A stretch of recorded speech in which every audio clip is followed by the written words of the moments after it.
This is the RogueHead Huddle presented by RGR Football with Gooch and Keys. That's your boy Gooch. That's Keys. That is Shawn Stradamus, the Oracle himself, Big Chief Shawn. Big Shawn. Hey, everybody out there. I'm very ecstatic to be here with Keys and Gooch. And remember, y'all know me from my tailgating videos, I think. I think they watch that. Yeah, if you guys That's if right. you That's guys right. haven't checked out Big Chief Shawn, he has his own YouTube channel and he's also featured on RGR for his tailgating. So, Gooch, go ahead. We appreciate all y'all to come check out this content, whether religiously or in passing. Check out all the other RGR stuff, the live streams on Monday and Thursday. Of course, Big Chief Shawn on his tailgating on Sundays. That barbecue, I can smell it through the phone. Go check out the merchandise store, pick up some Rogue Analytics. Check us out. We got a lot of stuff. Take this walk with us, y'all. It's going to be real fun today. RGR in the building. RGR family in the building. In the building. Oh, you know it's going to be exciting because we get to talk about this amazing topic first. Your thoughts on beating the Chargers in overtime? Oh, Go, go epic. ahead, Big Chief. It was epic. Um, it showed the grit that we have, the grit that we always had. You know, KC stands for the Kings of Comeback, and that's what we've always been. It showed that Patrick Mahomes isn't. I hate to use that term because it's so stupid, but they like to call him broken because the media needs something to run, and it just proved that he's the same kid. It's the same person. It's the same team. They might say it's the best team we had. I don't know, but the win is. It was the best game of the season. I don't care what nobody says, hand down. If anything, that game proved is that Chiefs games or legendary material. That's just you know it was a beautiful thing, one of the greatest things I've ever seen in football. Like especially as a fan, watching, having literally on the edge of my seat the entire time. I did not go to sleep. Almost late for work, but it was an amazing game, and it just shows that the Chiefs deserve to be where they are in number one. And hopefully, we stay there. Gooch? I think, I think it. Shawn said a lot, and I agree with a lot of that. I also think it shows how we deal with adversity. I think the narrative has been picked up that we started what 1 and 2, 2 and 4, and now we're number one at 10 and 4. Yeah, yeah, I also think it shows that for the defense have been giving up 11 points a game on average, but we had lost some of our starters this game. We lost Chris Jones in the middle. Snead was done, and it just was out, and Ward was sick, so he wasn't in very often. I think it just showed that when it comes, you can't measure a team's heart with any kind of analytics. I don't think, yeah. and they were giving up 7, 8 yards a run at one point. The Chargers put up almost 2 bills on the ground, and they still, when it came down to it, 4 times inside the 5 when we needed those stops, we got them. And everybody's gonna say, "Oh, the Chargers left points on the board. They could have beat the Chiefs." Their own head coach said, "When you're playing that team over there, touchdowns, not field goals," and they would do it every single time. So, in essence, as great of a game as it was, what it should have told people is this is how dangerous this Chiefs team is that you would rather go for it on fourth down than give Mahomes the ball back with only getting 3 points. So, I mean, I think it was a statement. Um, Mahomes yelled, "I'm back," after they won. Um, I think it was a statement victory like, hey, I know you guys wrote us off for the flavor of the month. There was the Bills, and then there was the Patriots. And at the end of the day, I mean, we closed out Sunday number one, and then we went through Sunday number one when it could have easily been somebody else. It just, the cream always rises to the top, in my opinion. And here we are again, looking like the road to the Super Bowl goes right through one Arrowhead Drive.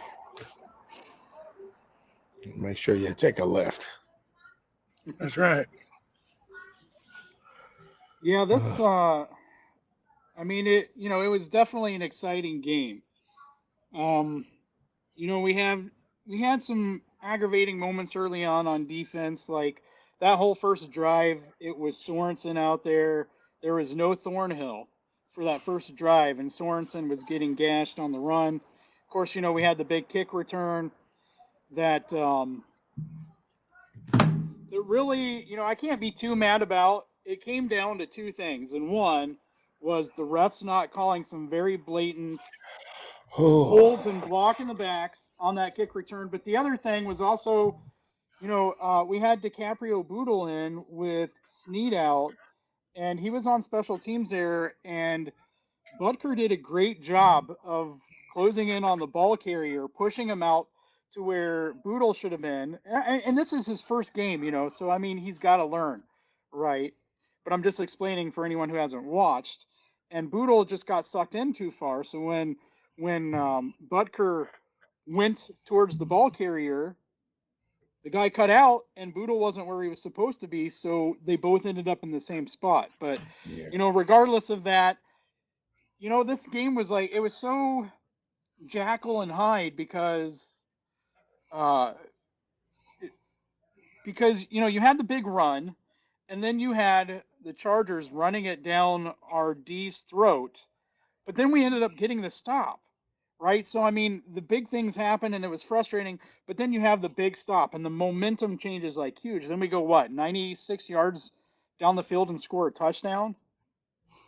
Right, and we did it in a physical way. We had what? We had a fullback screen, and then was that the same drive where we capped it off by actually handing it off to Burton? Or I might be confusing it with another drive. I think that was a drive, but I might be confusing the two. But then there was like kind of that lull in the middle for most of the game where the offense was dormant. And I'm still kind of confused whether the game had, it kind of had that old feel of the Chiefs offense where, of the playoffs where we were getting behind and then all of a sudden the offense woke up. It kind of had that feel. I was texting Gooch and Aaron, the mod father, when we were watching this game, and at some point I said, well, after we all got done in the watch party on Discord, and I think it was like was it the third or fourth quarter, Gooch? And I'm just like getting angry. And I said, this offense is making me want to murder someone. I don't know if I can watch another drive. And then I stuck with it. And that's when, like, as soon as I sent that text to you guys, I think it was a minute later, we had the ball back and the offense, like, started to just go out and look like the old offense. And so, I'm kind of confused. So, and we're probably not going to have a great deal, of clarity what the offense is this week because of, the COVID uncertainty. But there is definitely a lot to be excited about. So I'm not going to do most of my normal nitpicking. I'm just gonna enjoy the win because I mean it felt great. Oh, kudos to Ingram for winning both coin tosses. Yeah. When he said tails, I was like, you know what? Fan club member now. I got the Ovaltine ring and everything now, so he's in trouble.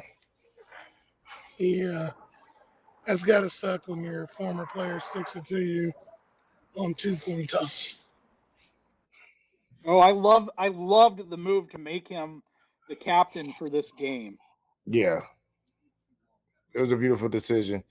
He's a vet and he knows to make these kind of decisions. He knows how to put games on his shoulders because he's had to in his career. So this was smart, and especially how much damage he's been doing for this team.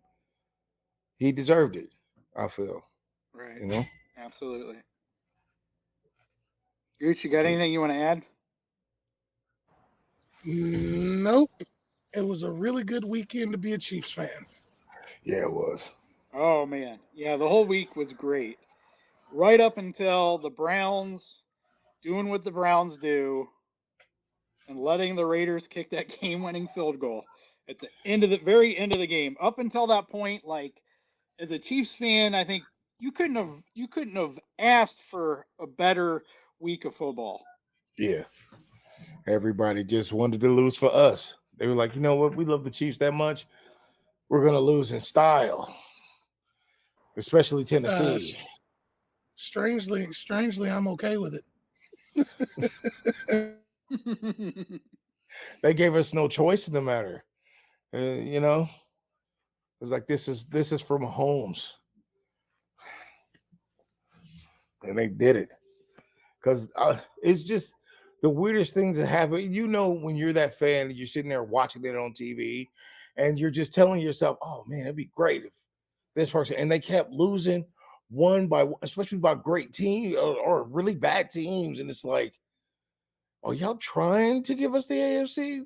Like, if it don't matter, it don't matter. We'll move back in. We just moved out, so y'all can know what it feels like. But I mean, the Titans lose, the Chargers lose. Who who else? The Ravens lose. Like, I can't believe they said these teams are better than the, and it makes it even worse. I don't even feel bad losing to them early in the season, especially at what we ended up as. Feels great. There's all kind of justification coming in, because it can really go down to we wasn't in sync in the early season. Just basically how we ended up, how they're ending up. Just yeah, wasn't no better perfect time to be a Chiefs fan. Right. Well, something that I didn't even think about to the other day, and someone said something, I was like, oh, yeah. We went from Ingram's first team that he played for in the NFL to only the second other team he's played for, and that's who we're playing this week. So he's now playing both of his former teams. So, with that said, let's go ahead and address it. Gooch or Shawn, whoever wants to take this one first, will beat the Steelers. The Chiefs will beat the Steelers if. Take it I away, got four Gooch. different answers for this one, so I'll let Sean do it first. Oh, you want? Can I see the multiple answers in your head? So the we beat the Steelers if the run game is consistent. We have to have one. We don't have any receivers. We barely have any tight ends. Let's see. Everybody, let's check. Kelsey's out. Hill's out. Uh, who else? That guy's out. The ice cream man's out. I'm out. My mom's out. Gooch is out. Keys is out. You know, everybody's out. So I don't. We the only people who are now out are the running backs and some very good linemen. So we're gonna have to go back to the 50s and run some consistent football. Just smash mouth. And we win if we could do that. Because I got to hear my boy Gooch. Hit me with all four of them, man. I Oh, got a feeling I snap. know Let's at least see. one of them. I have to hear this. Well, one, we win if Roethlisberger doesn't try to have one of his throwback performances and he goes ahead and keeps his noodle arm and remembers he's 37-year-old Ben Roethlisberger. Um, Two, we win if we can get some people back from COVID. Three, we win if Pittsburgh gets more people on COVID. I'm kidding. I'm kidding. I don't wish COVID on Or is he? anybody. That that sucks. I don't want to wish COVID on nobody. We've been doing Yeah. this for 3 years. In all honesty, I'm with Big Chief. If we were talking about this before we got on, I think this helps Mahomes take what's given. I think it helps him trust more receivers. I think we win if we run the ball like we're supposed to. This is probably the one game where I am let EB call the plays because 75% Yes. of them will be runs. And I'm not a big fan of Clyde's, but I am a fan of Daryl's. And I am a fan of Derek Gore. And I think if you get those big boys out in space, I mean, heck, Daryl obviously is a refined receiver. Sean or Keys had an idea. Throw all three of them in the backfield with Burton. Let them go out for passes, and you have one back there just to hand the ball off to for your RPO. Um, Even with Hill and Kelsey out, as much as I don't like Hardman, he still runs 4-3. Yeah. Pringle still runs 4-4. It's not 4-2, but it's still got to keep you on his speed. And if Gray is anything like the receiver, I think Keys did a makeup on him. We talked about it. I think he had, correct me if I'm wrong, Keys, 108 catchable passes when he was in college with different quarterbacks. He only dropped one. Yeah, I think that's So pretty close. 107, 108. if he's in routes and if he's anything what they think, then obviously he's not Kelsey, but he's sure-handed enough to make first downs, I would think. So I think we win if we just. It's one of the things. One of the things that we used to say. The acronym KISS. Keep it simple, stupid. Hand the ball off, short passes, don't do nothing crazy, and if we get a couple people back from our defensive hit from COVID, I think we win. Yeah. Yeah, I think I would agree with a lot of that. There's a sense where I'm not totally afraid of the Steelers' offense, and maybe I'm gonna have that proven wrong to me. But at the same time, if Bolton can't play, I think that's huge because I mean, Gooch Harris is your Bama boy, right? And That's right. I think if Bolton plays, I think in my mind, any running back we face, if we have Bolton out there, he basically neutralizes the running back. If he's on the field. And so, I mean, it's just hard for me to get it out of my mind that he was stacking up Derrick Henry. So, that's just like where my mind goes. And so, I think if Bolton's able to get back, period, I think that hurts Harris. It hurts the run game, which isn't even their run game really isn't even that strong. And I'm not saying that's Harris's fault, just like their offensive line and the offense in general. Right. And I think Jones coming back, those two players, I mean, I don't think Pittsburgh's offense could do much of anything if Jones and Bolton are back. Because I think if Jones is back, I don't think that Roethlisberger is going to be able to get passes off. And if Bolton's back, I don't think they're going to have a run game. So, it sounds like Snead is back with the team. It sounds like Willie is back practicing. Um, and so, defensively, if those guys are all back, I don't know that the Steelers are going to be able to do much on offense. Now, they didn't look that great last game. They mostly won because of all the turnovers and, maybe they got some breaks by the refs, but um, you know, I mean, as we already said, offensively running the ball, I think it's huge. You know, Pringle and Hardman and Gray, I think, are enough weapons. I think either way, no matter what happens, I think it's still going to benefit our offense because Travis can't be out there practicing right now. Tyreek can't be out there practicing right now. So Mahomes is already being forced. He's already being forced to throw to guys that normally get second team reps, right?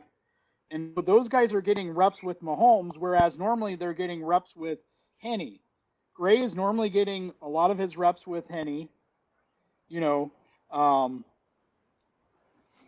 the majority of our backup receivers are getting their reps with Henny, and now this week these guys are getting them with Mahomes. And so, it might even there's even a chance it might give Powell an opportunity. I say that because I saw that he's one of the 4 players they actually protected on the practice squad this Oh, week. sweet So, Jesus. I mean, you never know. You never know, Gooch. Maybe after 15 weeks, you know.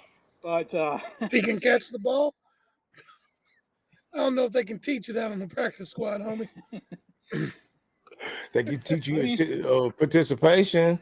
Good job, buddy. Right. Good job catching the I'm ball. sorry. Go ahead, Keys. I'm sorry, brother. No, you're fine. Yeah, I mean, I want to see them run the ball. As the two of you guys said, I think that that would be awesome. I think getting to see 15 carries from Gore would be awesome. I think we already saw that CEH had his most pass snaps of the season. I believe maybe his career, but definitely the season uh, against the Chargers. So if that could keep trending up, we've already seen that Darrell can catch. So I do think that that's the versatility it gives you. You can come out in 21 or 31 personnel, and then depending on what the Steelers do defensively, what package they come out in, you can motion those guys out. You can spread them out, or you can you can hand the ball off. You can do, some different RPOs with it. I don't know. Andy and Eric should be getting together this week, and they should be putting together a small COVID package for this. But I mean, either That's true. way, That's true. I mean, they really should. That's true. I don't think they will. I think they'll be more pass happy again. But I'll be happy if I'm wrong on that. And so I think those are my keys. If we can get those guys back for the game. The other one again is we have the same head ref that did the Giants game, the Chiefs and Giants game. So it could be another ugly game as far as the yellow flags go.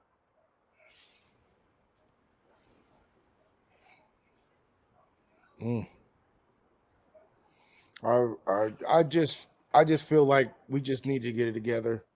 I mean, Gooch made a great point. Roethlisberger isn't Roethlisberger. We have to take advantage of that. And to me, in my opinion, I think obviously Mahomes is the guy that needs to step up in this game. So if you want me to give you a good, we will beat the Steelers if. How about this one? We will beat the Steelers if Frank Clark has a good game. Oh, sweet Jesus. Sorry. Oh, I know that Gooch. sounds weird. To all y'all watching, I know that sounds weird. I've made crazier predictions. Like I've talked to some people. I was the one that was like, Odell was going to the Rams. I knew that off jump because he's more of a celebrity than a football player. We will win if Frank Clark can at least get 2 sacks this game. We'll win. Here's the problem with that Frank Clark take, and I'm about to blow Dan Harms and everybody else's take about Frank getting better out of the water. Where was Frank when Jones was absent just this last week? Mic drop. Because everybody's like, oh, since Ingram, blah, blah, blah, blah, blah. And Ingram has been a welcome addition. He has. But Jones was out this last week, and I didn't hear nothing from none of them. So I actually think all respect to the landlord, I honestly think the most valuable player on that defense is CJ 9-5. That's just my take on it. He makes a difference. I'll give you that. If anybody on that defensive line should be making $25 million a year, if anyone should be getting paid, it should be Chris Jones, above and beyond the rest of those guys. But I'm gonna counter your point, Gooch, with this. Right? In the same way, some people could say we didn't see Ingram, but the fact of the matter is, and I didn't see Frank when I was watching tape like I did Ingram because I was more looking at Ingram. Because I really expected a big game out of Ingram. This is the team he played for his whole career, who just completely dissed him. He was still getting lots of pressure. The defensive line was still getting lots of pressure. I mean, it came down to 2 things, and now some of this, was kind of true at the beginning of the season before Ingram came, but it came down to 2 things in addition to Jones, because Jones, I mean, he's completely different. He forces the offensive line, to have to do extra things here. But it came down to one, Herbert was getting the ball out quickly on many plays. So again, this comes back to the importance of interior pressure over edge pressure. Two, the Chargers were getting away with a crap load of ridiculous holding. Like, it wasn't even funny. It was ridiculous what they were doing, and they were not drawing flags for it. Like, Ingram, I mean, I saw some plays where he was getting tackled by offensive linemen and nothing. So I can imagine that Frank probably saw some of the same too. Oh, I would imagine so. I would definitely imagine so. But I know, and I know, Gooch, man. I feel you, my dude. I know he ain't nothing, but this, especially how not great the Steelers' offensive line is. This may be the one where he has to step up. I don't know if he is. I'm not saying he's gonna. I'm just saying our chances of winning highly increased if Frank Clark can have somewhat of a decent game. Hey, look, and I want him to, trust me. Like, I already know he's probably gone after this year, but I still want him to step up. Like, the one won a Super Bowl his first year here. Yeah. Went back to the Super Bowl. I know it's not. And there are people that can make the argument that initially we probably could have won that first Super Bowl with D Ford because their numbers were about the same. But there is a dog in Frank, and I will give him that, because the dude plays hurt, even if it's to the detriment of the team. He'll still go out there and try to give it his all. So there's always mad respect for that, because obviously you're doing something that 98% of the world's population can't do against some grown men. Yeah. You know what I'm saying? Sometimes I get a little, sometimes it doesn't seem like his effort is there. But on the flip side, and I'll give you that too, Keys, everything looks better when you have the second best defensive tackle in all of football playing in his natural position. I mean, how weird is it that we have, if there was no Aaron Donald, we would have the best quarterback in the league, the best center in the league, the best defensive tackle in the league, one of the best corners in the league, and one of the best safeties in the league. Not to mention the best tight end and wide receiver. Right. Not to mention tight end and wide receiver. And kicker. Well, no, that belongs. And I'm still impressed. If Frank has, I'm with Shawn. If Frank has a sack or two, this game's in the bag. Oh yeah. Because Roethlisberger already doesn't want to be hit anymore, and you can tell by the way he carries himself in the pocket. I'm busy, sweetheart. So she's so cute. I agree. That's all I was trying to say. I agree. Right. Yeah. I mean, it would be like if Sorensen got another interception, right? I mean, it just, the interesting thing is, I was surprised by these numbers the other day, but, Jones, for as much pressure as he gets, and he's like the second best at getting pressure in the interior outside of Aaron Donald, but Reed has actually been getting double teamed more than Jones, which surprised me. Because, you would expect that with Jones getting so much pressure that he would be getting double teamed more. And so, the only logical interpretation I can get out of that is that Reed has been doing a pretty good job, and teams are not able to just, double team both of them like they would rather do. And so, yeah, I mean, I think if you get all four of them out there, and so we're hopeful, that Jones is able to get healthy and get off the COVID list. But, I think all four of them out there, those two guys inside, it's making a huge difference. Well, and I'll get with that. And this is, so you said the logical conclusion. This is what I'm thinking, because if I was a defensive coordinator, this is what I'd think. All right, you've got Ingram, Reed, Jones, and Frank. right? If I double team Chris, the That just leaves chances the that other. Ingram or Reed break through increase because Jones is going to take those two and he's still going to push them or split them. Right. If I double team Reed, then I have a second blocker to jump out if need be on Ingram, and I just take my chances with Chris and hope that my quarterback can get the ball out faster than Jones can get there. Because for as quick of a first step as he has, and it's worked on Aaron Donald too, if you get it out fast enough, you negate Chris and Aaron Donald. But you have to be decisive. It has to be snap, ball, out.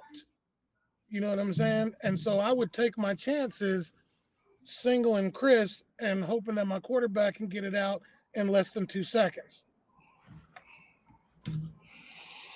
That's just my opinion. Yeah. I mean, it's about as clean as ideas you're gonna get with, man, especially with the front four, because our front four is pretty decent. I say it's top 5 front four. They went the four of them together. They actually do work in a good cohesiveness to where they do cause the pressures that both of you two are brilliantly talking about. So if we can, I mean, fingers crossed, especially for Chris Jones, because this is the second time he's been on it. And I don't know if that's, you know what I mean? That's not a good thing, obviously. So, but you're right. I mean, I feel like that, and that's why I said it before. If Frank can just contribute, he doesn't have to be the most dominant defender on the field. Because I don't feel like he could ever be. He's a good assistant, and he always has been. But if he could just get out of his comfort, actually, not to say he doesn't try. I'm not going to go that far and say he doesn't try, but I give it to you, Gucci. You are right. He could put a little bit more elbow grease into his game. So I feel like this will be the one to do it, because the team that they have is not the Packers. It's not the Tampa Bay. It's not even Dallas. We just need to, we just need to stay basic and stay boring. Like, for real. I mean, it's the best, to me, that's the best solution we can get through it. Well, and I think what may help is, Roethlisberger, as you've already jokingly mocked him for, he's slow. I mean, he's not Justin Herbert. He's not athletic, right? I mean, we talk about Herbert was getting the ball out 2.5 seconds. It's going to take Roethlisberger 2 or 3 seconds just to do, his drop, or, even if he's in shotgun, he's going to take a step or two, and it's going to take him 3 seconds to do that. And so, whether he's thinking about cheeseburgers or whatever he's doing when he has the ball, I think, especially if we have Jones, but even without him, I think we'll still have a chance for our defensive line to get home in this game. And I feel really confident. And, when I say that I'm confident in something Spags is doing, right, it means a lot, because he's doing some things that are really stupid, in my opinion. We already know what they are. I don't need to say those things, but no need to rehash. And so, I think he'll have a plan for these guys. Like, if you look at the receivers we've covered so far this year, and again, we don't know if we'll have Ward or Fenton, but we've covered. The Broncos have a pretty good receiving group. As much as we like to make fun of the Raiders, they have a pretty good receiving group. Yes, they actually do. We somewhat lucked out a little bit in the Cowboys, but they have a great receiving group. They were missing Cooper, I think, to begin the game, and then eventually CeeDee Lamb went out. But we still played about a half with CeeDee Lamb, and Schultz and Gallup, I think, was still playing. So we played a lot more teams. We played teams with great, 2 or 3 receivers who are good. And if you looked at them outside of Tyreek, if you looked at 1 through 3 in blocks like that, they would be better than our wide receivers. Not Tyreek Travis and whoever, but if you look at Tyreek, even if you go Tyreek, Pringle, Hardman, or Tyreek, Pringle, D-Rob, or Tyreek, Hardman, Robinson. A lot of these teams would, if you looked at the three of them together, they would be better than the three we have. They wouldn't be better than Tyreek and Travis and one of those guys. But if you look at it the other way, then yeah, a lot of these teams would. And a lot of them also have the comparable tight end. Not anywhere close to Tony, but even the teams in our division, Waller's is a pretty good tight end, a top 5-7 tight end. Oh yeah. Noah Fant is a fast tight end. And so, yeah, I'm not as worried about our defense. It's just more I still don't know what offense to expect. And with all the COVID questions we have right now, we're recording this on Wednesday, and all we know is that we really don't know much other than 15 players on the COVID list. So still shocking every time you say it. I just want you to be wrong so bad. I just want you like 15 people got COVID. It turns out to be 2.5, and it's like, man, Keys, I told you about that, man. You're right. It's like when you don't have any food in your refrigerator, but you open that door 35 times, like miraculously, a plate full of cheeseburgers is just going to be in there. Hey, wait a minute. That's happened to me making once. Fun of me. Okay. Do not the cheeseburger was moldy. That's all it was. I didn't have cheeseburger. I just had the cheese, and I was like, man, that ain't nothing. It was half a Big Mac that I forgot about a month ago, but it's okay. It was still there. Hope. That's what that's about. Hope. I was like, it is a cheeseburger. If that green wasn't on that sesame seed bun, we might be working with something here. I'm not doing it now. But, well, we hope to be tailgating at some point this weekend. And Shawn, you are the famous guy at RGR for tailgating. So let's jump into this next question and let's talk about first experiences of tailgating at Arrowhead. Gooch, tailgating from inside your private jet on your private tarmac doesn't count. Damn. You want to like that, Gooch? Woo. Doesn't count either. What'd you say? I said eating your lobster and your steak from your box at Arrowhead doesn't count either. We're talking real tailgating, parking lot, the real deal. I'll show you the real deal, Gooch. You better give me some of that lobster then, man. Well, I'm out on the real deal. I think my only tailgating experience,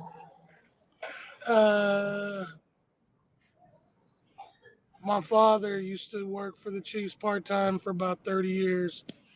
And when I went to my very first game, we roamed the parking lot and there's a bunch of people there because he was going to work. And I was really just roaming. I was a kid. And there's a lot more people out there barbecuing then than there is now. I mean, you still have your diehards doing it, but I mean, it was almost like everybody was tailgating and cooking something or whatever. And it was one of the few times that I actually got to meet Lamar Hunt before he passed. Oh, man. He was kind of walking through the parking lot. He used to walk through the parking lot on the regular, from my understanding, and talk to the fans and stuff like that. And the man, if you worked for him, he knew your name and he knew your kids too. So he automatically knew my father and was like, so this is Brian. And he shook my hand and, chatted and was like, first time at the game. And I think it was, you know what I'm saying? But I always remember that. And that's probably that was my first and probably my best tailgating experience. Wow. That is really cool. That is cool. I didn't expect a story like that. And well, if you have to ask me, and I've been doing the YouTube channel about it, obviously y'all go watch it, watch and subscribe to my channel. But if I had to say my first tailgating experience was almost 10 years ago. And I'll start with that one because, me and my best friend, one of my best friends, Larry, he's on a lot of my videos. He's on my one of my highest rated videos. And we saw it on TV, and we used to tell each other all the time, like, "Hey, man, one day we got to go out there," because we just saw so many happy people and people enjoying themselves, and we love the barbecue, and we love to eat it, obviously, like anybody in Kansas City would.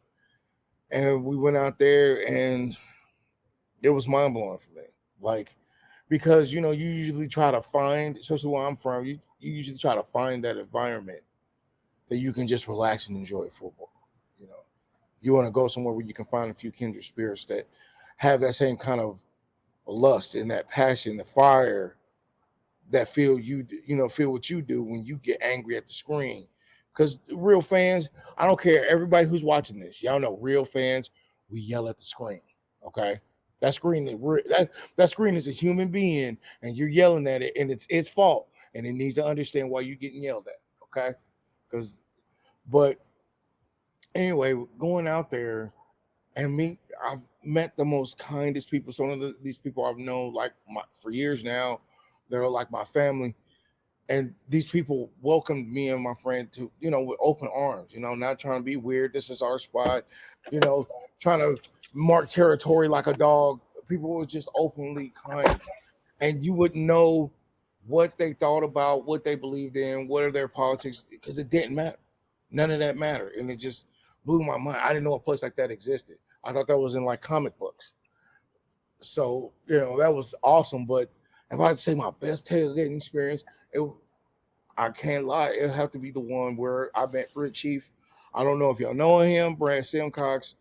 He's working for Arrowhead Pride now, but he flew 4,000 miles to come here for the Washington game a few years back, or 2020 or 2019. And obviously, this was right when I was about to start doing the YouTube stuff. And I just need, how you try to get into your niches, or you try to find your little hook or your gimmick or whatever. I watched him, and I watched a few of his videos, and I obviously watched Ryan back in the day when he was doing Locked On more heavily than what he's doing RGR now. And I kind of just wanted to get the synopsis of what they did, what was their motivations, and but easily told them both that I was getting into this, and I didn't want to try to step on their toes, so I kind of wanted to find my own thing. And in doing so, Big Chief Shawn was born. So I would have to give it, because I know I did videos before that game. I did a lot of, but I didn't take the videos as seriously as I did that game, because it felt like I was meeting a kindred spirit from across the world. So I felt like I had to step it up as a fan, and I think I did, and I had a great time. We won the game. We partied afterwards. It was probably, I would say, that game. Yeah. Awesome. Yeah, I've only been to one game, so I only have one. Thankfully, I went with my uncle and my father a few years before he passed. My uncle took us, and so he gave us the whole tailgating experience, and so that was kind of cool. But I was only 13, so all I really remember about it, we didn't really go around with anyone else. Um, like he took his stuff out. We had the spot where he set everything up, and we grilled out. And outside of that, the only thing that I remember, again, I'm 13 at the time. All I remember is seeing the Chiefs cheerleaders out walking around. And so Yes. Somebody's growing 13 into a man. 13-year-old boy, and so Somebody turned into a Need a man picture. that day. Need a picture. Your right. dad was The thing proud. is, at Keys is that now a point, man. I can ask for those pictures and get those pictures. I think maybe my dad asked for me because he wanted those pictures more than I did. But when you have the kid there, you can do things like that. And so yeah, that's about all I remember. It was 1997. The Chiefs played the Cardinals. Jake Plummer was the quarterback for the Cardinals. We won the game, and I got that Jesus, he was 13 in 1997. foam arrowhead behind me here. I've had that thing for 24 years. I'm looking at it. Oh man, you preserved it, or it preserved itself. Right. But Yeah. it looks cool though. I mean, no lie, man. That's a That's beautiful my sword. man. Yes, sir. That is a beautiful. I The love birth of tailgating keys. stories.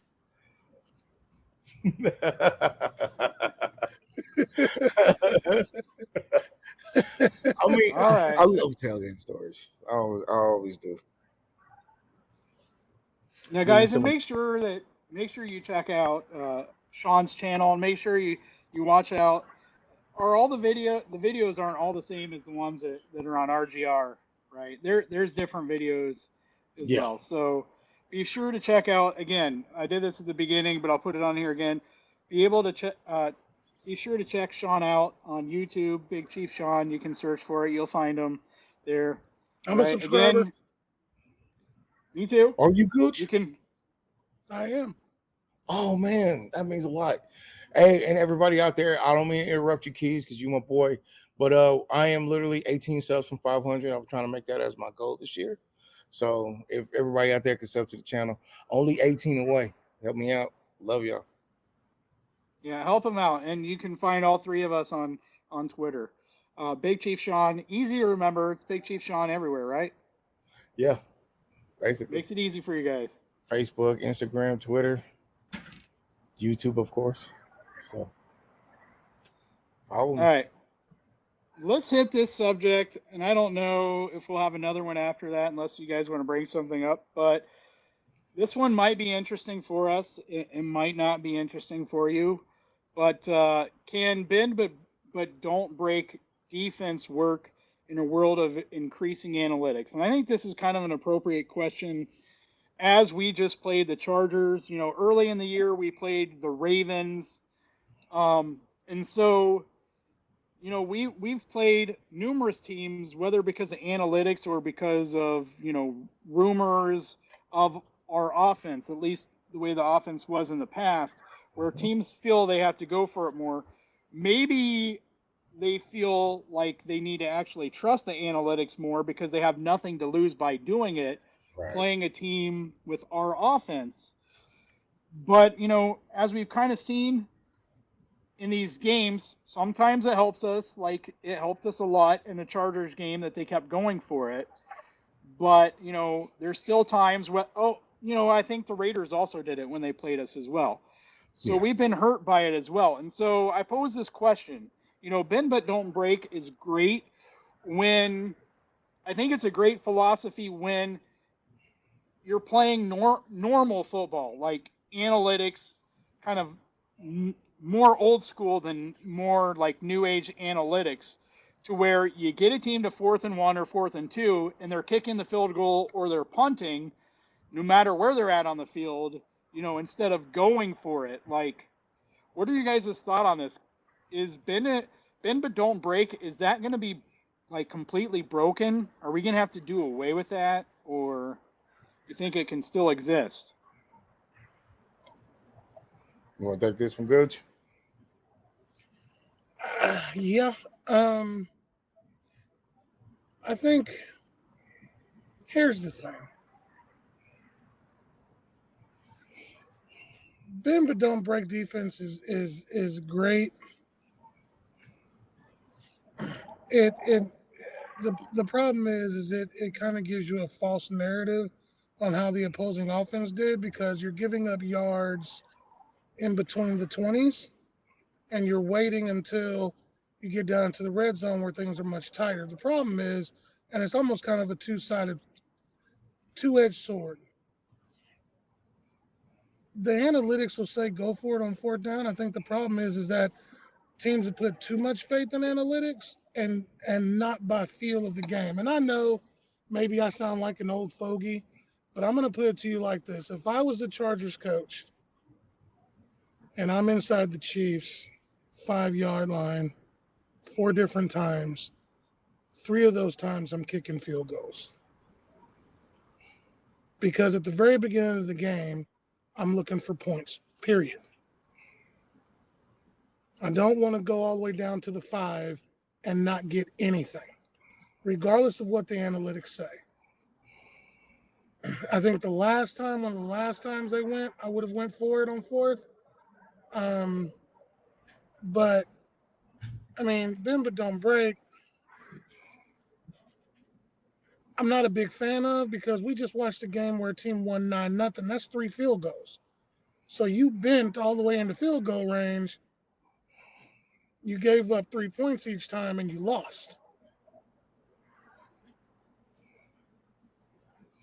I think we're in the era now where you need to actually play. And me and Spags don't see eye to eye a lot either. But the one thing that D does, and I've noticed since about week 7, is they changed from bend don't break to just all out D. And I think that change in aggressiveness has impacted us for the positive, to the point to where now teams are a little more hesitant to try to chuck that ball against us. And when Jones and them was healthy, I mean, look what they were doing to opposing teams' run game, especially with Bolton in there. I mean, it would scare me as an offensive coordinator if I knew I was coming up against a team who had a middle linebacker who could solo tackle Derrick Henry. I mean, that would kind of keep me awake at night, like, okay, how do I block that kid? You know, so I think the bend don't break D is going away. I mean, I think you're still going to see it because there's a lot of, I think, prime example. I think when our defensive mind changed, our offensive mindset changed. When we were playing bend but don't break, Mahomes was playing some of the worst football of his career because he felt like he had to put points up and try to be Mahomes on every single drive. And after week 6, when Spags got aggressive, put Juan back in the starting lineup, played more Bolton, more Gay, then Mahomes was like, okay, now I can go 12 for 17 for 179 yards, and we're winning.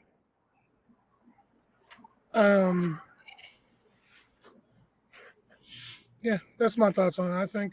I think bend but don't break isn't going to work. Period. I don't think analytics has a thing to do with it. I just think with the way that things are being run now, you need to be aggressive on D. With these young passers, I don't think analytics has a shot anymore because it's not. You can't tell a D bend but don't break because now it's you're just going to break.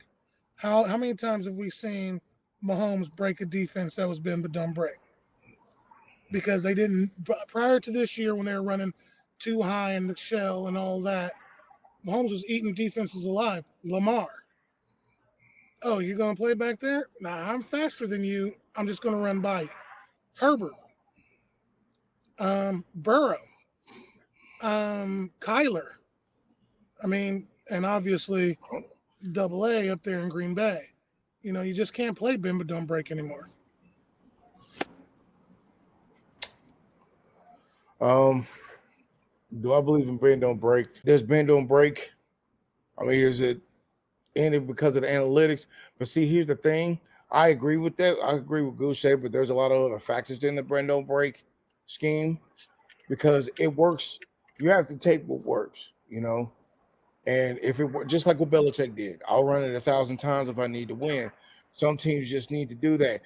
It's a strategy to some coaches because you kind of want to tire out some offenses, wear them down to where they're making mistakes, you know, especially if they're out there for a 13, 14, 50-yard drive. Most times it's one of those bend don't break defenses because they're trying to get away with this, but they're not getting it. So they're trying to go deep and they're not getting away with it. They'll get their little yardage. A good enough team will always get their yardage, but you kind of want to anticipate that. You know what I mean? Like if you're playing Tennessee with Derrick Henry at full strength, you're expecting him to get 100 yards so you can work around that if you got the proper defensive mind for it. You know what I mean? Like, yeah, the whole goal is to shut it down, but if he gets 79 yards, you didn't fail either. You know what I mean? Like, and with the analytics, and once again I agree with Gooch. A lot of coaches are not feeling their instincts. They're going off what they You know what I'm saying? They're not really they're not using both, because I feel like it's both. In reality, that's just me. I feel like you need analytics and you need to feel it. You need to see what other mistakes have been made, but know what mistakes you can make and what mistakes you can get away with. And I feel you on the field goals, but for everybody who says that, who at least points out on the board, you would have to assume that the fact that Chiefs would not have scored after every field goal that they made, and how we were scoring, we probably was going to put up 7, and you would have put up 3, but then there you go, we got 7, now we're up by 4. Now let's say you do another 3, and you got 6, but now we're up by 8, and it'll just keep getting worse, especially if you're dealing with a really top tier defense or a top tier offense. So bend don't break isn't like the greatest strategy, but it is one. Especially if you're going to play cover 2, prevent type things when you got big tier, wide receivers on your team. Because especially if you're dealing with like a Kelsey or a Hill, you're going to play back a little. You're going to let them get away with these yardage because it's 3rd and 7. Especially if you could play aggressive enough to let them get, because if you let them get away with a little bit, they're going to get confident and try to do the same thing over. That's where you get your picks from. That's what made Sorensen and Marcus Peters such beasts, because they let them get away with so much. They don't keep coming over here because they think I'm soft, and then that's when you fall for the trick and they hit you with it. We've seen this time and time again, especially with Daniel Sorensen. He's the main dude of it. Maybe it's luck, maybe it's skill, but we've all seen it. Even when Drew Brees, I think I'm saying Drew Brees, even when Rivers was the quarterback of the Chargers, Sorensen would get tore up on the receiving game. Any receiver they put on the tore, but then there's always that interception. They're going to throw it over here to me because I think I'm weak. Blink, and they got it. And it's a stupid strategy. It's not stupid, but it is a strategy. Sometimes a lot of players will play dumb for you to just throw it over there and get picked off. It's happened. Snead's gotten beaten, and then it's like, oh, well, go ahead, throw it over to Snead. We did it once, we'll do it again. Especially with Ward. Ward's been beaten worse than eggs in a bakery. But somehow he'll come up with an interception because they think he's done. They think he's not able. It could, because mistakes always happen on defense, So you gotta take those.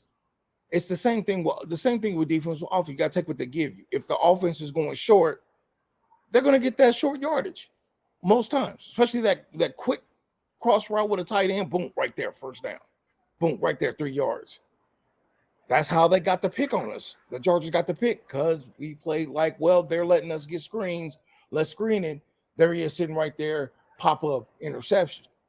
So is the bend don't break? Honestly, I don't think you really should do bend don't break, because if you're playing a great offense, they're going to break you like 100%. Especially the Chiefs like he was saying back in 2019, the Chiefs broke you. Because you was like, okay, let's play cover 2 against them. Well, we still got Sammy. Okay, well, we'll play kind of a prevent and just let them catch ball. Well, now the run game's getting hot. So it doesn't really, the analytics of it isn't as bad as it seemed, but it doesn't mean that it's the most effective strategy too. Because I believe bend don't break is a strategy. Spags lives by it. He's been living by it, and he won't stop doing it. He will always zone when we should blitz. And you've seen it time and time again where you're looking at Nick Bolton out in coverage. What? That's weird. But he knows what he's doing. But in this case, especially with Spagnuolo, seeing that his tenure, he knows what he's doing. It's a strategy. Is it the best strategy? No, but it's a strategy. So I feel like these analytics that people, especially Pro Football Focus, who I believe is trash, use these analytics to make certain coaches scared, certain players think differently. But in reality, I think the analytics of a bend don't break defense are always going to look worse than they really are because they're allowing it. Well, we've beaten teams this year that's run over 400 yards of offense. Does that make us a bad defense? No. And I feel like it's not but that's how I feel about it. I feel like the bend don't break. It may not be the greatest strategy on the board, but it is one that works, and it has worked not just for us, for a lot of other teams that have underestimated defenses, and they've scored at will, you know? Right. Yeah, I think that, well, one, I don't think I have a solid consensus answer yet. Yeah. But as Shawn was talking here, I started, with what he was saying, I started thinking about boxing, you know, and I do agree. I think it has to do with who you're playing, and I think it has to do with like every part of who you're playing. But I started thinking about boxing. You know, like Muhammad Ali would let you just beat him, beat on him, beat on him, beat on him. You know, round after round after round, and wear yourself out. Which I think I would see as kind of a bend but don't break strategy. See what I mean? You know, and then eventually he would come out and he would just, you know, end you. You know, then you have guys who they come out just arms ablazing, right? This match is going to be over 15, 20 seconds. You know, they want that really early, really flashy knockout. And then you have guys who are kind of a mix, you know, in between. You know, they take their jabs here and there. They protect themselves. You know, they take the opportunities. And so I think it depends, right? I think it depends on multiple factors. You know, what is a team's field goal kicker like? If their field goal kicker isn't good, you know, I don't care if they get in field goal range if I stop them there, you know, because there's a good chance they're not going to get that field goal. If they're a team that wants to attack, then maybe I do it to slow them down. Maybe I do it because, you know, they might have a quarterback who gets bored. You know, if you put 7 or 8 people out in the zone, maybe the quarterback gets bored. You create more opportunities for turnovers that way by forcing more plays. Whereas, you know, I think there's times where, and part of it I think depends on your own offense as well. You know, because I think our offense, the way it was in the past before this year, I didn't care. Like, you know, I thought Spags should just go out and attack all the time because who cares? With our offense, who cares? You know, your defense is going to get burned a few times, but they're going to get home a lot of times, and they're going to make it terrible on the opposing offense. And you have the offensive firepower that you can just go back. If they score a touchdown, you can match them back in a minute. So, you know, it's like no big deal. But I still have to wonder with this. And by the way, I think Romeo Crennel was like the king, right? The Chiefs' king of bend but don't break. When I think of bend but don't break, I think of Romeo Crennel. Yes. You know, whether it was when he was the defensive coordinator or when he took over as the head coach there, and even, you know, since he's moved on. But I still kind of wonder, like, if the payoff is there. You know, if you're letting teams get down, you know, and then you start playing them tougher at your own 35, your own 30, your own 25, if the payoff is still going to be there, if you let them, you know, you don't really start to buckle down until they start to get close to the red zone, and then those teams start going on it on 4th down instead of punting, kicking the field goal, you know, or even punting if they get to the 40, right? Typically teams punt when they get to your 40, even though they're on the other side of the field now and they're close, you know, field goal or punt. It seems like now teams are more willing to go for it. We've even seen teams that are willing to go for it on their own side of the field and give you the ball, you know, and basically give you an automatic field goal. And so I think it's interesting. I don't know. I don't think I have a complete answer. I like everybody's answer right now, and it's just something that I don't know. Yeah.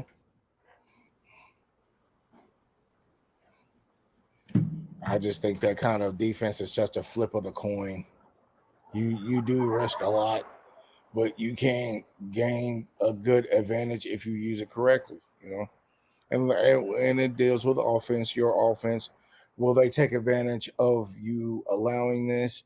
Or, if we do mess up, can the offense come back? Because that plays a factor. I believe in it. But like I said before, it's a strategy, but it's not always the greatest one to use because, like I said, if the offense is too high powered, you're going to sacrifice too much. That kicker's just going to keep scoring, and then it's going to get out of hand. But if you're dealing with a above average, below average offense, you can pull that off because there's going to be a mistake made somewhere. That's why the Titans aren't taken seriously. Even with Derrick Henry, they allowed him and that's what I mean about the bend don't break. He's the biggest example of that. They'll let him get 100 yards, 200 yards, but they know Ryan Tannehill will be the one that throws that pick, and they just got to be patient with it. Oh, first down. That's cool. And we'll stop Henry. It'll be 3rd and 5. We'll pass it. Interception because Ryan Tannehill's too average. And then it hurts him. And you talk about Burrow. Burrow's been picked off because he got too confident. He's like, oh, well, I do it the last time. He's wide open. I got it. And the corner sitting right there. Like, I knew you were going to go to him. It happens so much. And you could take that for your advantage if you have the right coaching. Because they'll just tell you, hey, man, press off. Let him get his little route running. And then when you think you got your opportunity, take it. Because then your Sorensen sits there and lets him burn. Oh, you got it inside. And then picks it right from him. And then he's doing a pick six. Because that's exactly what happened. He made him thought he had the outside route. And he did. Because he's watched him. Well, you got me. Right behind him, but it's not the greatest strategy in the world because there's a lot of defaults. There are a lot of more cons than pros to that kind of mentality. Because if your defense gets tired, then you already broke. If your defense gets easily winded and they're actually driving, you're in trouble. Because now you're the one that allowed them to get this far. And, I ain't going to say there's no turning back because obviously the Chargers game proved that. Goal line getting a quick fumble. But a lot of teams ain't the Chiefs. So, All right, Gooch, you want a last word here? Nope, I think it's all been said and said eloquently.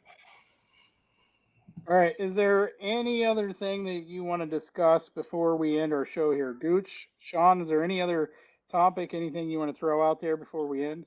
but what do you think is like, I don't know, the whole thing with the whole 15 dudes and going with COVID though, like, what are you feeling about that, man? Like, seriously, like, because I don't know what to think right now. Yeah, It's just something.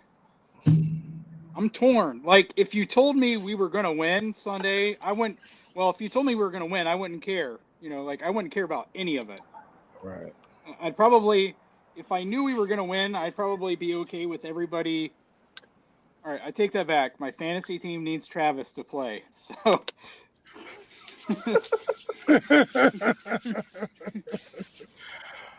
But otherwise, yeah, I would be fine with, everybody being out to force Andy and Eric and Pat to step up on offense and Spags to step up a bit on defense and to get some of these guys in, kind of be forced into it and get that experience. Some of these guys, they just need a chance. Like someone like Derek Gore, they just need a chance. And once they get that chance. Did we lose any of our offensive linemen? Like, does anybody know? Wiley's out, Niang's out. Rimmers is out. Yeah, we have no right tackle at the moment. Because Kyle Long is out too. Yep. Yeah. Wow. When it rains. Yeah, and the thing is I really I don't want them to be out with COVID. I'd love to field the best team possible, but on the flip side, this might if they were out. Like right now, I heard that who is it? Gordon's back, Snead's back. That's They good. brought back Kando from IR. But on the Yeah. offensive side, like if they have to run Gray instead of Kelsey, like this might actually help Patrick. Not in the sense that we're not going to be obviously the high octane offense, but he won't be able to take the shots.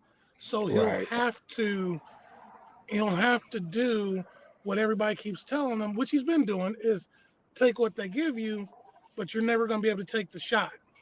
Right. You know what I'm saying? Because Gordon isn't Flash anymore, but he is Sammy if you give him the ball. That's true. I mean, I feel the same way about it, but but Holmes gets bored. Hopefully, his boredom will, his drive to win will overcome his boredom. Because y'all know when he gets bored, he kind of goes for what he knows. Go for the I deep pass. fucking But I mean, I he still fucking hate has that you Miko. said that. Well, I'm I'm gonna tell just you why. saying. I'm gonna tell Why? you why. Why? Because Colin Cowherd said the same thing. He does. It's He, dude. It's the he truth, said man. he said boring wins, and it does. It Look what, does. and I hate giving credit to this guy, but look what Belichick's doing with new alarm. Like Mac Jones comes from Alabama. I'm an Alabama guy, but even I was like, he's a backup at best. Right? If And you look what he's doing with that team. Yeah, he's a defensive coach and that defensive stellar, but they're winning. You know what I'm saying? And That's what I'm saying. aside from Andy Reid, Green Bay's pretty boring. You know what they're gonna do. Yep. Pretty much. Tampa is pretty much boring. You know what they're gonna do. Yeah. Arizona's high flying and now they're falling off. Tennessee was high flying and now they're falling off. Like the Chargers, they started out 5-6, 5-2. They're Try falling to do off. too much. Herbert tried to do Right, too much. right. And it seems like like he said, the usual suspects, Andy because he's a guru. But in the end, somebody picked out Colin Cowherd. He was like, with all the movement and stuff that Andy does, he was like, the thing that makes Andy an offensive guru is all that movement and stuff. That's just for show. It basically comes down to the same like 15 set of plays that just has variations. You know what I'm That's saying? So true. even Andy is boring. It just looks new because Andy Yeah. knows how to use it. Yeah. But but the thing is, most of those plays, I know a lot of time Andy's draw plays are kind of concocted and weird and stuff. But Mahomes is so talented. It's like he always wants to show it. And there's nothing wrong with him doing that, especially 2019, 2020, especially these last few years. It's great to see it. But to win is always going to ensure whatever you do has a purpose. And when and it shows when he's driving doing regular drives, doing they drive down the field no problem. They they they put people in shock, like, oh crap, they scored in like what minutes? How they do?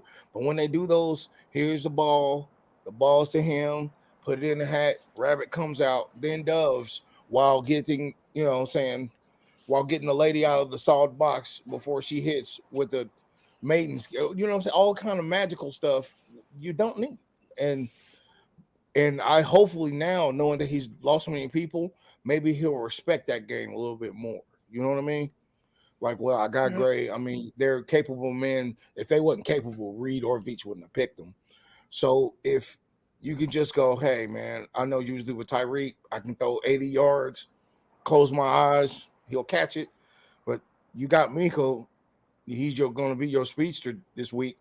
I don't know if he's going to be your number one, but he's going to be that. But you're not going to be able to do that with him. You're not going to be able to do the stuff you do with Kelsey. So it's going to be take what you give. But the problem is the defense probably going to know that because they're going to be like, well, you don't have Kelsey or Hill, so just play it close. I don't know. It's hard to really determine what to do. I know Reed has a plan. I don't know, man. It's confusing. This is the most confused I've ever been as a fan. And How many people do we have on the COVID list? I heard like 15. Yeah, I think it's like 11 starters 11. and like 5 between practice squad, or 4 between the practice squad and everywhere else. Okay. Well, Backups, Matt backups, Garrick and is practice saying that squad. the NFL's number to move the game is 20. So you need 20 or more people on your team to have the COVID for the NFL to move the game. Oh, so you just need the Chiefs to Yeah, play but ookie mouth with each other. the Well, that's Browns fine. didn't, did they? They didn't have 20, did they? I No, but think their guy is the leader of the NFLPA. I, and The that's Rams didn't, though, did they? No, the Rams didn't. Nope. The thing is, though, is that the Browns had the game moved and they still lost to the Raiders. Yeah, because well, only that, like 2 or 3 people were able to come back, though. Like, it yeah, didn't even help them. yeah. They might as well have just played and got it over with. And I feel that's why I kind of feel like, I mean, Hold up, though. Nick like, Mullins was balling. He was balling. I'm not a Browns fan, but I like guys like that people wash their hands of, and you come out and have a really good game. yeah, you mean like Antonio Brown? Because I hate Antonio Brown. hey, he's productive. That he is. Can't knock the man's hustle. Or Odell, he actually scored 3 touchdowns this season. You gotta But applaud that to a everybody certain knew extent. that Odell wasn't the problem in Cleveland. Oh yeah, it's the quarterback, but you can't say that out loud without being a Browns hater. Right. Everybody knew Odell wasn't the problem because even when they were ready to trade him, the Chiefs were still in the market for that when they were trying to trade him. I'm glad we didn't get him. We don't need those kind of problems. He would win, but he would win his way, and we don't need to win his way. I'm good with that.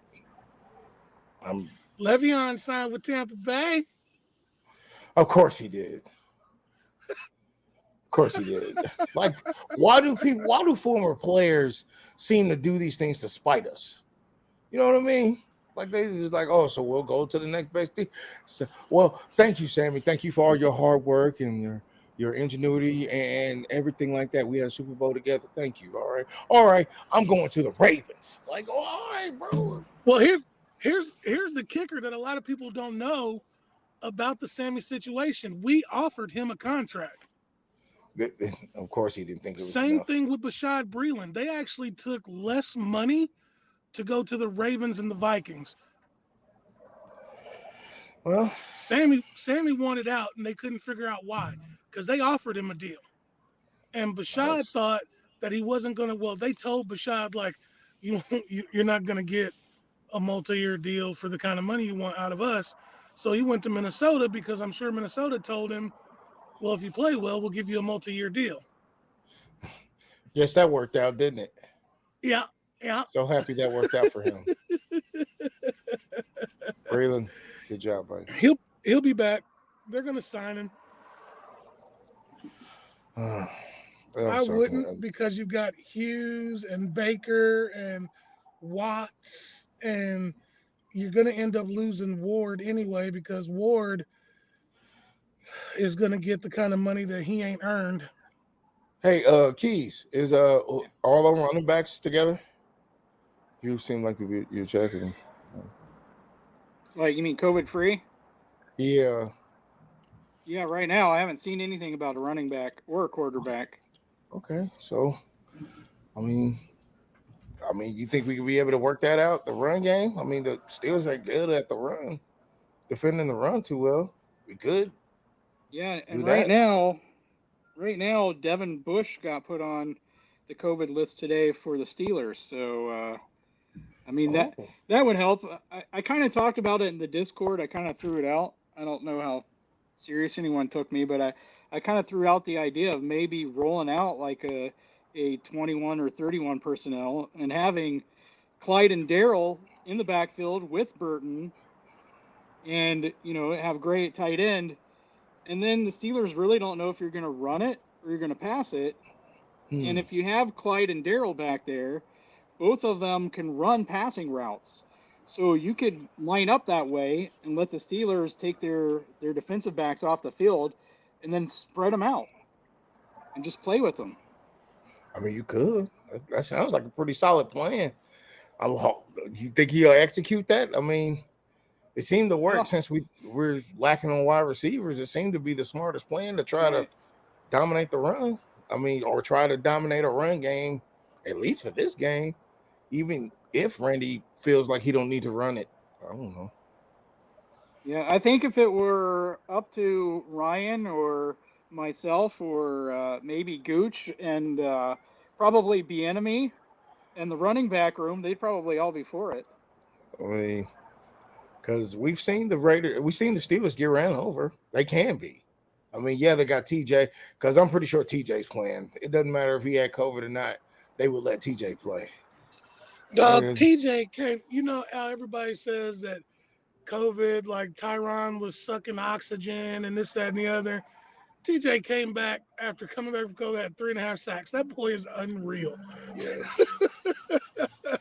you would think he wouldn't be like his brother, but yeah, there it goes. Like it's just a thing with them.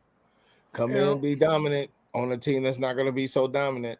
It's, that's the unfortunate thing. I mean, that's literally the only thing we're going to really have to worry about. Because come on, let's all be honest. I mean, I would like to ask y'all opinion on that. What do y'all think Roethlisberger could do with oh, Art? he's done. He's done. You think he's done too, bro? He's done, bro. He was done last year. Like I honestly, and I mean, I know I cut you off there, Keys. I He was done last year. I seen some of his passes at the end, and I was like, that cat needs to retire. Hmm. And then he talks all this stuff about, oh, I'm losing weight and this, that, and the other. And I'm looking at him, I'm like, where? Every other Right. quarterback in the league, Mahomes, Lamar, Herbert, even Numbnut Brady, are all No. working in the offseason. Roethlisberger's eating cheeseburgers and beers.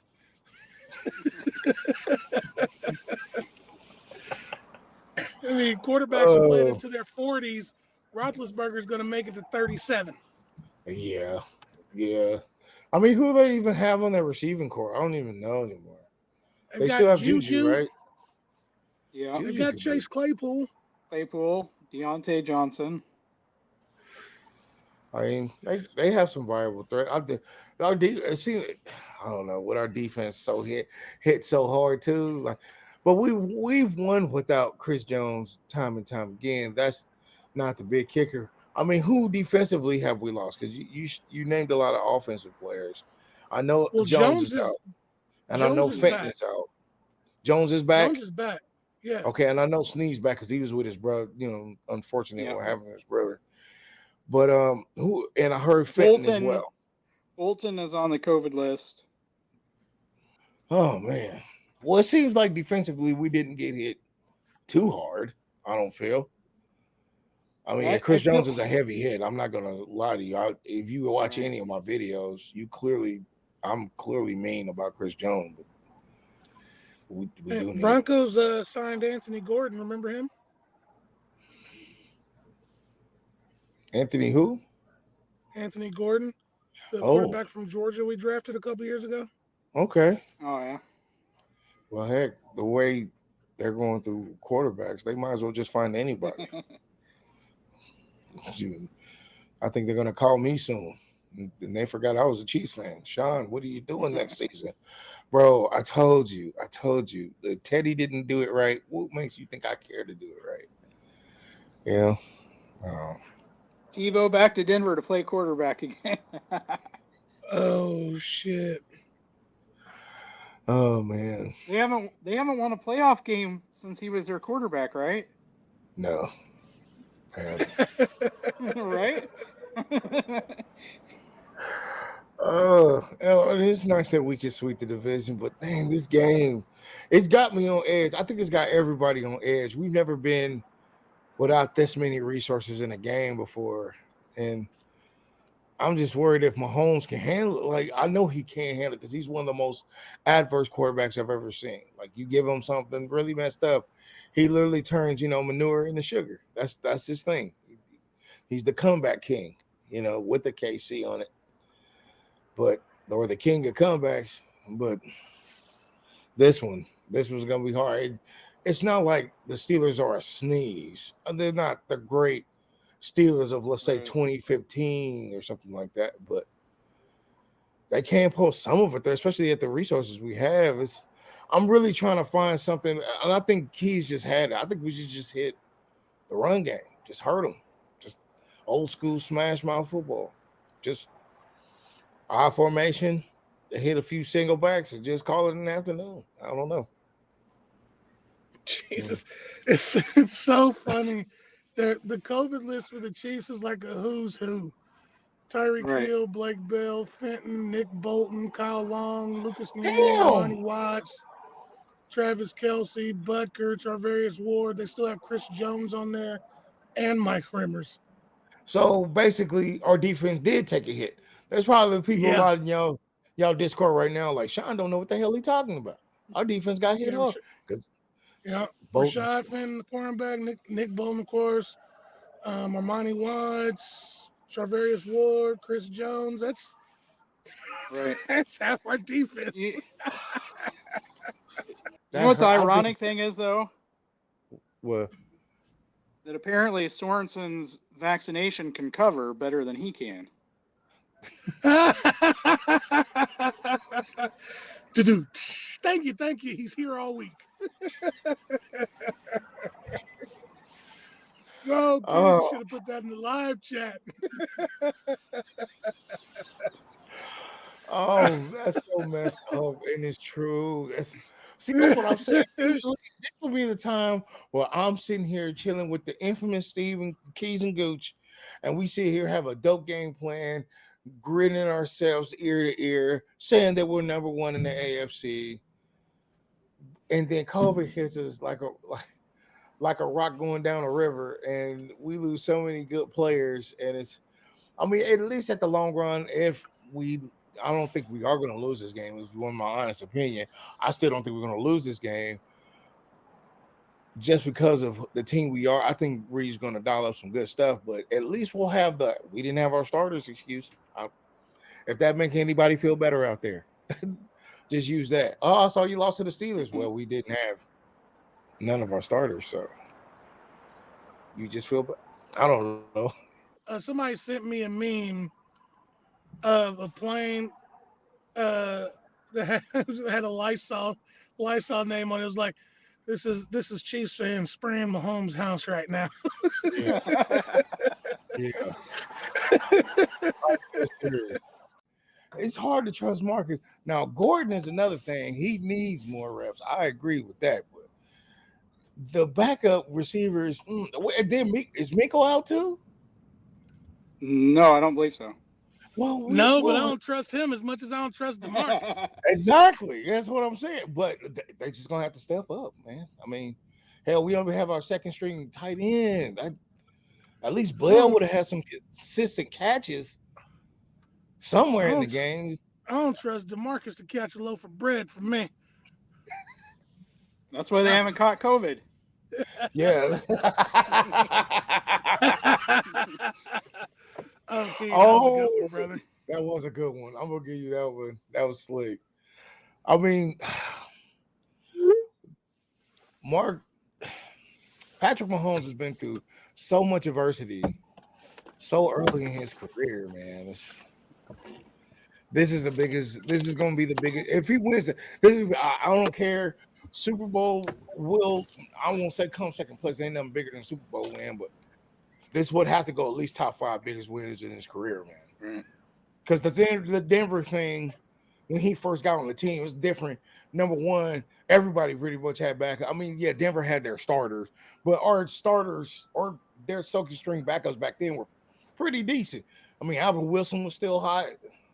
You know, we had a decent run game back then, so we could get away with a win like that. But this one right here, where everybody's out of the game, hell, I might get subbed in. This feels like Space Jam when you looked around the rosters like, well, Grandma's still ready to play. Bring her in. Bring her in. Let's do this. If we win anything this year, AFC Championship, go to the Super Bowl, whatever. If Patrick Mahomes isn't the front runner for MVP next year, they're not gonna give it to him this year. No, Aaron Rodgers has been too hot this season.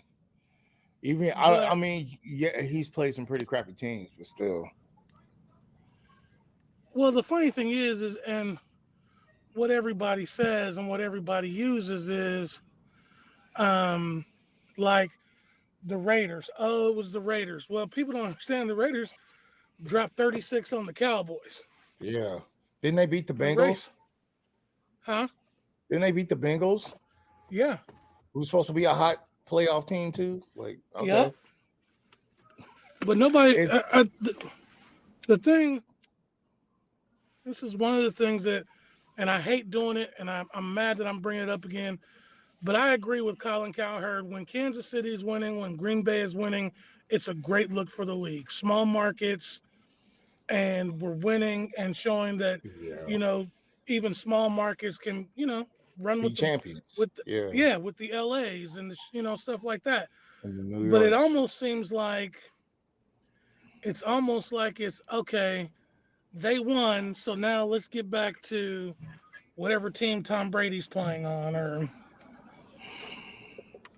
his gifted team. The team that was handpicked and is Gooch and Keach let me do an interview on my channel. Is that happening? Oh, definitely.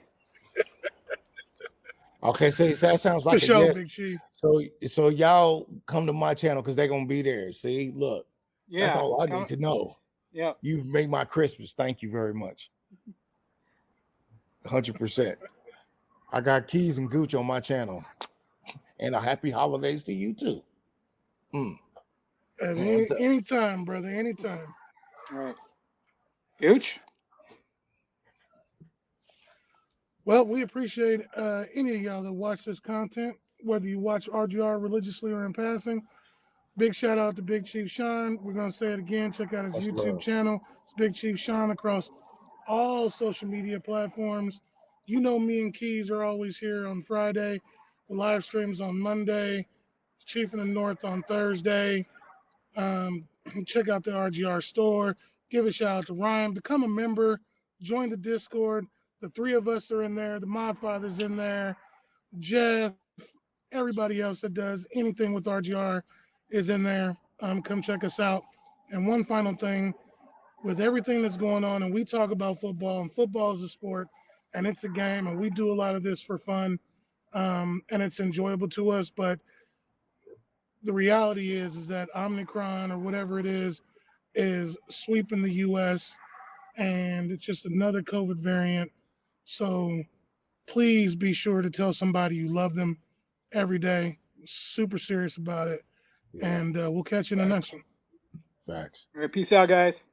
Peace.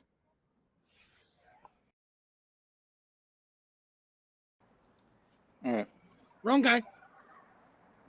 Right guy. Yep. Can you see me? We good? Is that a white racist joke? No. Is this a test? Are you trying to set me up in front of Shawn? No. No. I think he's on to us. We better get out of here.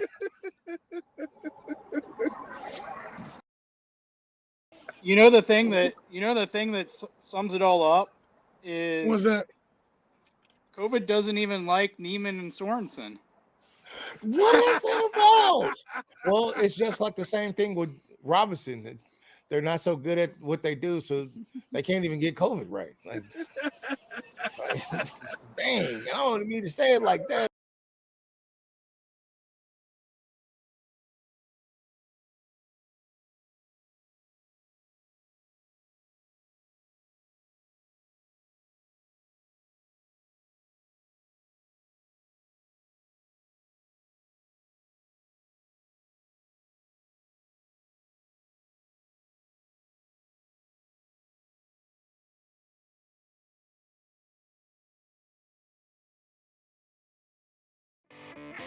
Thanks for watching this video from the team at RGR Football.